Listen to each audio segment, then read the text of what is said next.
Folks, couple things on this. By the way, I'll play the Democrat reaction in a minute. Someone had a recording device inside a Democrat committee. It's not a joke.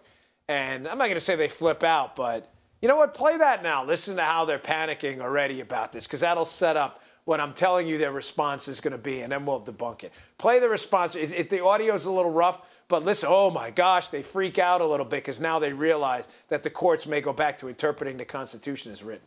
Anthony Kennedy has just announced that he's retiring. All the more reason. Yes, he just announced this. CNN, NBC.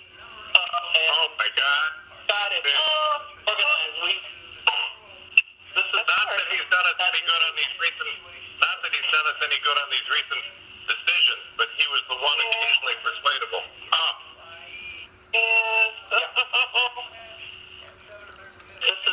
This is not good news. But anyway. Ladies and gentlemen, here's the problem. The Democrats are fighting a three-front battle right now, simultaneously. I have arrows lining them out, but it's not one to the next to the next. It's going on at the same time.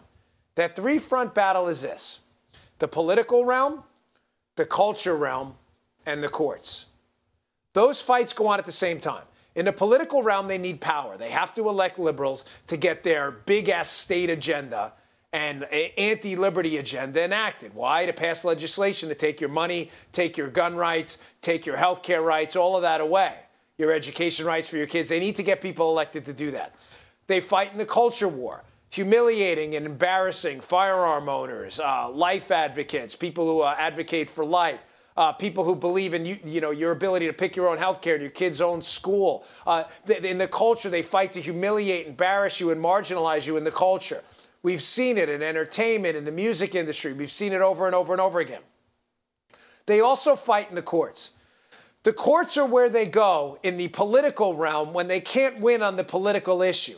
They get unelected bureaucrats in black robes who pretend to be judges to overturn legislative decisions. They've done this forever. They've politicized the courts for eons. And they've had some successes in a number of different arenas, especially in the social issue sphere. Those three, don't forget this: politics, culture, and the courts. Now, I said to you before, you're going to see a freak out on the left like you've never seen in your life. The reason is they now are at a tremendous ebb, a valley in the vicissitudes of political power. They are at the bottom right now. They don't have the presidency. They don't have the House of Representatives. They don't have the Senate. They're about to lose the balance of power in the Supreme Court. They've lost a number of governorships, even in blue states. They've lost state rep states, state senate seats, city council seats. The Democrats have been largely wiped out as a national party in the political realm. The culture realm, we're starting to fight back. Little hot tip to ourselves here, but you see things like NRATV, you see things like Breitbart, The Drudge Report, Fox News, our ability to get a message out through podcasting and new media. We're starting to fight back in the culture and win. The left's one bastion of goodwill for them, where they thought they'd never be defeated, would be in the courts. Now, with this opening, you have the potential for a generational shift for people who actually act like judges and not politicians. The Democrats are going to lose their minds and pull out every single stop to obstruct what's happening here. Having said that, this is important.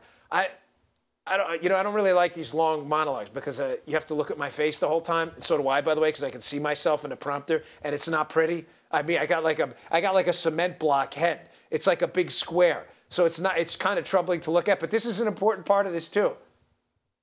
The 2018 midterms matter now. Now you may say, well, Dan, you just played a Mitch McConnell soundbite where he said they're going to vote on this in the fall before the elections. Yes, I get that. I heard it too. I know. I played it. It's my soundbite on the show. Here's the problem. When these polls come out about voter intensity and potential turnout, if the Democrats sniff even a moment of weakness, that GOP and conservative and libertarian voter intensity is low, they are going to do everything in their power to obstruct this thing until after the election, because they think they can take back the Senate then. If they think the ability to take back the Senate is limited because GOP voter intensity is hot and they know we're going to show up, you are going to see red state senators, Bill Nelson down here in Florida, Heidi Heitkamp, Joe Donnelly in Indiana, Manchin in West Virginia. McCaskill in Missouri, you are going to see red state Democrat senators who are going to be eager to jump on the confirmation bandwagon and hold on to power. If they think for a second they can get away with a no vote because you will not show up and vote, they will vote no. Folks, I said on my Twitter account, I'm speaking for myself and myself only here. You need to get your butts out and vote and take 10 people with you. You get a poll, they ask you if you're going to vote, 1 through 5, being 5 guaranteed, you say 6. Yes, 6, meaning you would take a nuclear war to stop me from voting in the midterms. Because if they sniff a moment of weakness, they will stop and shut down this Supreme Court nomination. We have the first chance in a long time to tilt the Supreme Court back towards the Constitution and the rule of law. This is a critical moment. Make no mistake. It's probably the most important thing I can tell you this year. Get out and vote. Bring your friends with you.